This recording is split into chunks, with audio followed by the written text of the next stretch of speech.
लिंपी बीमारी जी है वह आजकल डंगरा में खास तौर के ऊपर बद रही है, गावा माल में, मांझा माल के बीच भी कुछ कुछ जगह में देखने में आ रही है। और यह बड़ो ज़रूरी है थारे वास्ते ये वीडियो देखना।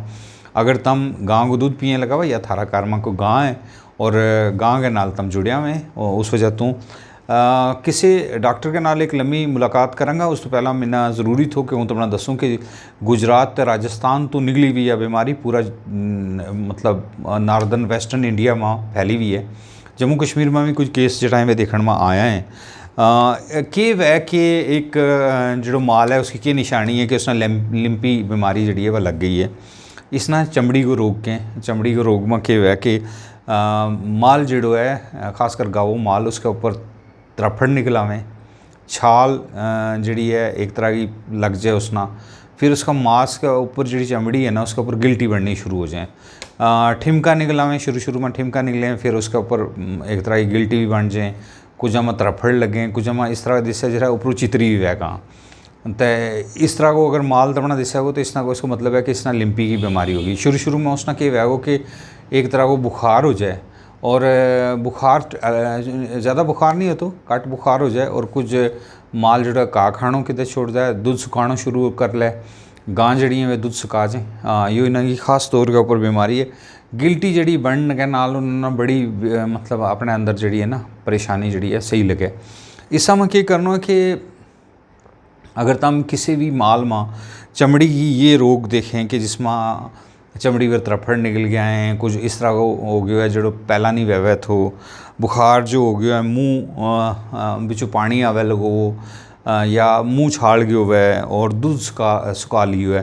तो ऐसा मतलब हमने क्या करना कि सब तो पहला इस गां ना जड़ो है या ये जड़ी गां है इन्होंने बक्कर छोड़ना, और इन्होंने जड़ो ना क्योंकि ये फिर जड़ो ज़्यादा नरम किस्म की जो का है खासकर नीलो का जो है ना उसको उजटाना सटो, और उसके नाल तो हमने क्या करना है कि अगर दलियो वगैरह देंगे तो वो भी ठीक रहेगा। ज़्यादा जो ना सख्त किस्म को का जो है वो नहीं सटनो इन्ना।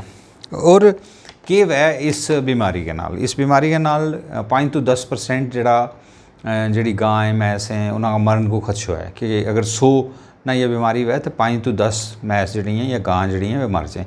इसलिए थोड़ी जी बीमारी गुजरात तो राजस्थान तो या दूसरी जगह तो चल के आई है, उसमें यूँ पता चलिए कि ज़्यादातर ये गायां ना वैलेगी या मतलब गावा माल ना वैलेगी भी।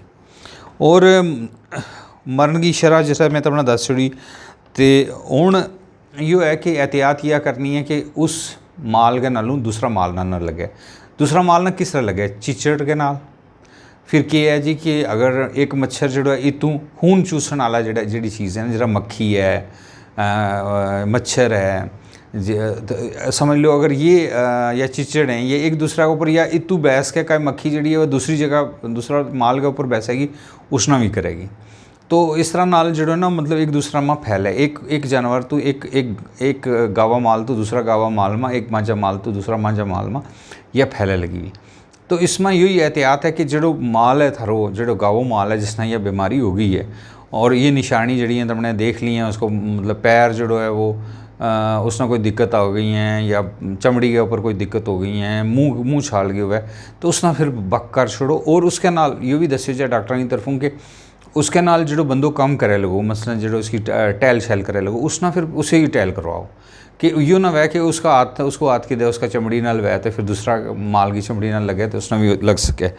तो मक्खी मच्छर तो तुमने पता है ना कि किस तरह फैलें। फिर एक और जी डॉक्टर कहने लगा हुआ कि अगर तो उन्होंने गिल्टी हो गई है ऊपर तो फिर उसना अंदर बात छोड़ो या कोई भी इस तरह की बीमारी है, क्योंकि ऊपरों जड़ा ये आवें परिंदा वगैरह कदे बैसे ऊपर कोई चिड़ी काग आगे बैसे तो वो फिर ठुंग लावें तो उसके नाल जख्म हो जाए। तो ऐसा मालना ना अकल्ला करके अंदर बद के उसकी सेवा में लग जाओ। अगर इस तरह की गाय ना किस तरह की बीमारी है तो उसकी सेवा में इस तरह लगो कि भाई उसने नरम का उसकी टैल करो और डॉक्टर ना बुलाओ फौरी तौर के ऊपर जो डॉक्टर है जो वेटनरी को डॉक्टर है जो जानवरों को डॉक्टर है उसना बुलाओ। उसमें कुछ इन्फेक्शन की बीमारी है या ज़्यादातर टिका लावें भी देख लावें कि केड़ी जगह की परेशानी है तो उसको क्या इलाज है।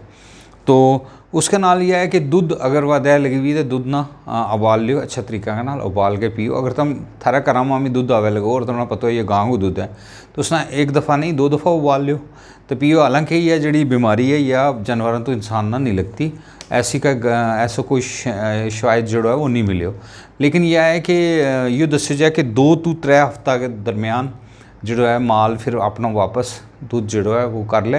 हाँ निशान रहेगा कुछ अरसा जड़े ना चमड़ी के ऊपर, फिर कुछ अरसा के बाद जो ना निशान भी ख़त्म हो जाए। तो यह जी चमड़ी की बीमारी है इसका बारे में जी तफसीलात हैं वे मैं थोड़ा दसी हैं और निशानी भी दस छुड़ी हैं। अगर ऐसी का निशानी तुम अपना माल में दिखने लगाओ तो उसने बक कर छोड़ो। इस तो बाद हम एक डॉक्टर साहब ने भी बुलावांगा, उन्होंने नाल गल करांगा। तब थोड़ी दियो इजाज़त, रब रखो।